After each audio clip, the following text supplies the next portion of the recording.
Bom, quem não gosta de uma boa barganha, de um bom preço no produto? Na verdade, o brasileiro é meio aficionado por isso, por algumas questões bem específicas do país, basicamente porque a gente vive fudido de dinheiro, mas a gente sempre está buscando ali uma alternativa de baixo custo para a gente conseguir alcançar aquele objetivo ali gastando o mínimo possível.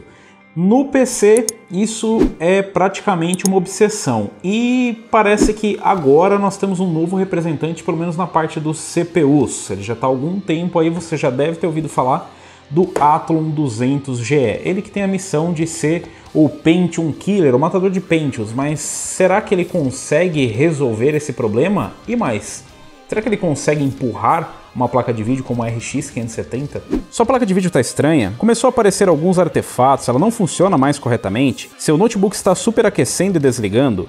Sua placa-mãe está com defeito? Você precisa de um especialista. Procure nosso parceiro GTEC Informática. Peça um orçamento sem compromisso. Confira mais no link na descrição. Com mais de 20 anos no mercado internacional, a Deepcool é líder em tecnologia e inovação na área de refrigeração para seu computador. Confira mais no link na descrição desse vídeo. Bom, eu recebi o Athlon 200GE aqui já tem algum tempo, eu recebi no fim do ano passado, mas eu não consegui trazer nada para vocês e a essa altura já tinha praticamente tudo o que se precisava saber sobre ele. Bom, ele é um processadorzinho bem básico, são 2 cores, 4 threads. Ele não é mais um requentation dos FX, ou seja, ele é baseado na arquitetura Zen, na litografia de 14 nanômetros, então na verdade ele é meio como se fosse um Ryzen de primeira geração com apenas 2 cores e 4 threads, mas ele vai muito além na capação. Ele tem apenas 3.2 GHz de clock, não tem boost, não tem nenhum tipo de boost, ele não sobe, esse é o clock fixo dele, o máximo que ele vai alcançar.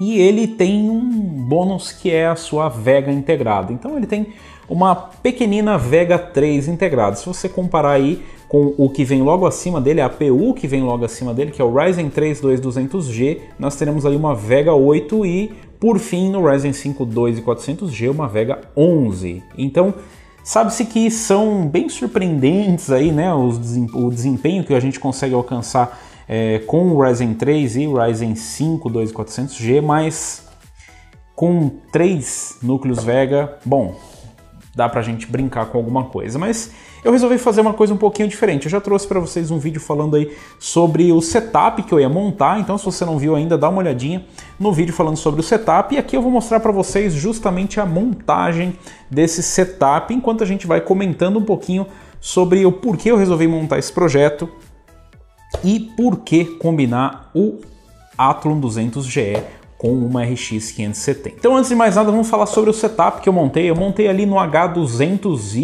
e eu vou comentar um pouquinho sobre isso na montagem da NZXT.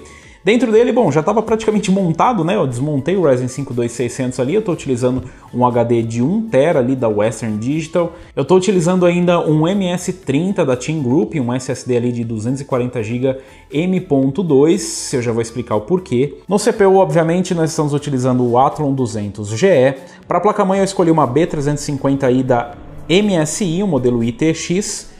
Eu escolhi ainda a RX... Não, calma. Mas antes da RX 570, colocar aqui a fonte, né? Lembra que eu tive um problema com a fonte? Então eu estou utilizando aqui um modelo da Gandias, um modelo de 650 watts. E, bom, ele tem um plus de RGB, também já vou explicar um pouquinho sobre isso. E, claro, para a placa de vídeo eu escolhi ali a RX 570. Para a memória eu estou utilizando ali as memórias da Team Group, são 2 módulos de 4 GB cada, chegando ali a 3000 MHz com RGB. Então tem bastante RGB, enquanto vocês vão acompanhando a montagem eu vou comentando um pouquinho sobre o porquê das escolhas. Por que o NZXT H200i? Bom, basicamente porque era o case que eu tinha disponível, tá? Você obviamente não vai precisar de um NZXT H200i para montar um Athlon 200GE, eu recomendo que você utilize o case mais barato possível. Para você fazer a montagem, você também não precisa de uma placa-mãe ITX. Eu escolhi esse modelo da MSI porque era o que tinha disponível aqui, mais especificamente pelo chipset B350. Isso porque nós vamos fazer overclock. Então, se você pensa em seguir o que eu estou fazendo nesses testes e quer obter o mesmo desempenho, vá de B350, não vá de A320. A A320 não está liberada para overclock com o Athlon 200GE.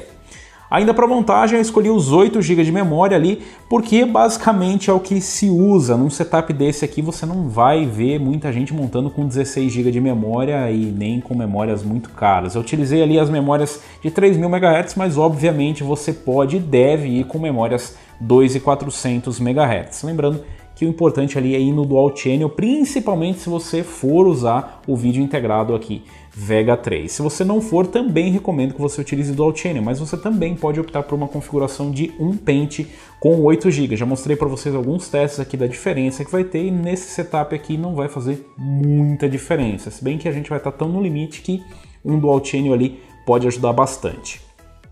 Para a placa de vídeo, como eu disse para vocês, eu escolhi uma placa de vídeo porque eu quero fazer testes diferentes. Eu quero ver se a gente colocar uma placa de vídeo até onde o Athlon 200GE vai. Então por isso que vocês notam que eu estou tratando ele como CPU e não ele como APU, porque é a utilização que eu vou ter ele aqui. Mas nós poderíamos chamar ele como mais uma APU da linha. Para fonte eu estou utilizando essa fonte de 650 watts que obviamente é bem exagerada para esse projeto. Você não precisa de uma fonte dessa de jeito nenhum. E se você quiser montar com um setup bem mais equilibrado, uma fonte de 500 watts já vai ser suficiente para empurrar RX 570 juntamente com o Athlon 200GE e todo o setup. Para o SSD eu estou utilizando um SSD aqui apenas para agilizar os meus testes, tá? Então obviamente que você pode montar e deve provavelmente para o seu orçamento montar sem um SSD, porque vai encarecer um pouco o seu projeto, né? Estamos tratando aqui de gastar o mínimo possível. Então um HD de 1 TB deve ser suficiente aí para você conseguir colocar todos os jogos e é o mínimo que eu recomendo atualmente. Para o cooler eu estou utilizando o Cooler Box. Claro, se a gente está tentando fazer economia no máximo, eu estou utilizando um Cooler Box. Vocês viram aí na montagem que é bem tranquilo. Eu consegui montar ali na B350 sem precisar fazer uma atualização de BIOS, ela já estava com a BIOS atualizada. Provavelmente se você pegar uma B350, atualmente ela já vai ter BIOS compatível com o Athlon 200GE. Se você comprar a B350 no nosso parceiro aí na Terabyte, ele garante que todos os modelos vão atualizados, ou seja, todos os modelos de placa-mãe aí para a M4 vão atualizados, então você não vai ter nenhum problema em relação a isso. Bom, vocês viram que o setup ficou realmente bem bacana, então tem bastante RGB, esse modelo da Gigabyte já tem um RGBzinho ali da RX 570. Eu optei pela RX 570 porque, como eu disse para vocês, para mim no momento é o que eu enxergo como melhor custo-benefício, o que você vai pagar e receber mais FPS pelo que você está pagando. Então RX 570 é o que eu recomendo ali para quem está querendo entrar, porque GTX 1050, RX 560, mesmo GTX 1050 Ti não estão tendo uma boa relação de custo e desempenho, então você vai pagar muito pelo que você vai receber, e para começar a ficar legal eu diria que a RX 570 é o que está tendo no momento. Eu optei pelo modelo da Gigabyte, que é o que eu tenho disponível aqui para teste, um modelo bem interessante, mas claro, você pode optar pelo que tiver disponível. Qualquer RX 570 de 4 GB vai ter um desempenho igual ou levemente superior a esse aqui da Gigabyte. Tem um bom sistema de refrigeração, então é um modelo bem honesto para a gente fazer os testes aqui.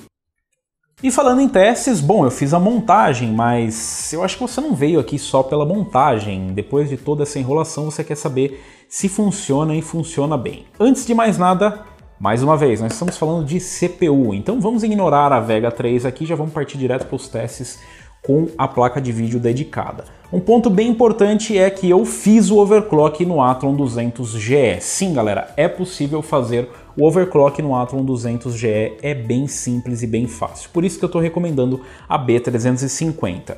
Num primeiro momento, somente os modelos da MSI tinham suporte para o overclock. Depois da atualização que teve aí no AGESA 1.0.0.06 ou 0.6, a atualização mais recente que trouxe aí suporte para o overclock. Então não se sabe se foi acidentalmente ou não, mas a partir dessa BIOS foi possível fazer overclock nos Athlon 200GE. Tem mais um ponto importante que eu já comentei com vocês no vídeo anterior, que além disso... Rapaz, secou a garganta. Uma outra coisa importante além do overclock é que nós só tínhamos ali liberado o PCI Express X4 e agora nós temos X8, então aumentou ali de X4 para X8, nós temos uma largura de banda bem maior para o CPU conversar com a GPU, isso também foi liberado nessa BIOS. Então o mais importante é você atualizar para essa BIOS e até que se prove ao contrário, você jamais atualizar novamente, né? Então se numa próxima versão não tiver mais suporte, pelo menos você continua tendo suporte overclock.